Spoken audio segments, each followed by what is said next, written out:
ketika manusia itu nerima yang dari namanya Tuhan, maka jadilah dia seorang nabi. Lah apa bedanya orang yang ngaku-ngaku nabi dengan orang yang bukan nabi? Apa bedanya seorang nabi betulan dengan orang yang ngaku-ngaku nabi? Apa bedanya? Satu, mukjizat. Mukjizat ini yang membenarkan dan memperkuat nabi ketika menyampaikan risalahnya. Setiap rasul, setiap nabi itu pasti punya mukjizat. Dan itu benar ditantang oleh kaumnya. Mukjizatnya Nabi Ibrahim, mukjizatnya Nabi Musa, mukjizatnya Nabi Nuh. Diecek-ecek buat kapal sampai dikencingin, diberakin. Diturunkan penyakit, tapi masih belum percaya, kirim banjir. Mukjizatnya Nabi Muhammad itu apa? Yang paling kelihatan.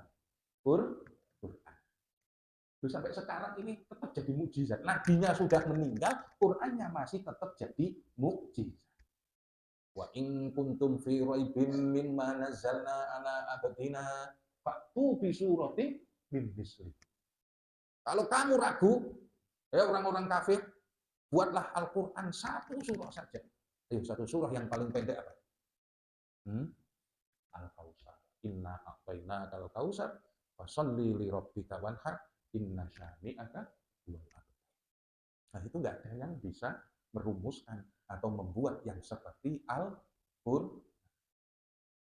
Coba sekarang zamannya ChatGPT. ChatGPT buatkan yang sama dengan Al-Qur'an. Tak beda gitu. Enggak akan bisa. Coba. Nah, itu akhirnya kita beriman kepada Nah, nabi itu dapat wahyu, ada yang ditulis, ada yang tidak ditulis. Yang ditulis namanya kitab, gitu. Dari sisi akidah itu, lah kitab itu isinya ada hari akhir, ada cerita sebelum Al-Qur'an turun. Loh, itu kok benar semua fakta-faktanya, gitu. Loh, akhirnya kita beriman kepada hari akhir, Allah, Rasul, kitab. Jadi 6 hal tersebut. Lah, iman itu tidak akan terlihat kalau dia itu tidak berbuat baik kepada manusia. Maka dari 73 cabang keimanan yang dibuat oleh Imam Al-Baihaqi dalam Syu'abul Iman, semuanya berkaitan erat dengan kehidupan sosial. Yang paling rendah adalah menyingkirkan penyakit dari jalan. Ada tikus kekelindes, bau nggak Pak? Baru kekelindes nggak bau. Tapi dibiarkan 2 atau 3 hari bau. Loh, yang nyingkirin itu adalah salah satu cabang keimanan. Hubungannya apa harus disingkirin? Karena menyakiti orang yang lewat. Itu. Maka bentuk keimanan yang paling tinggi itu lembut kepada orang. Agama ini kokoh kuat kata Rasulullah. Inna hadzal dina matinun. Sesungguhnya agama ini kokoh dan kuat. Fa'auhinu birrifqi. Maka masuklah bersama kelembutan. Baik lembut kepada diri sendiri atau lembut kepada orang lain. Ibadah nggak boleh pakai nafsu, tapi pakai ilmu. Betul.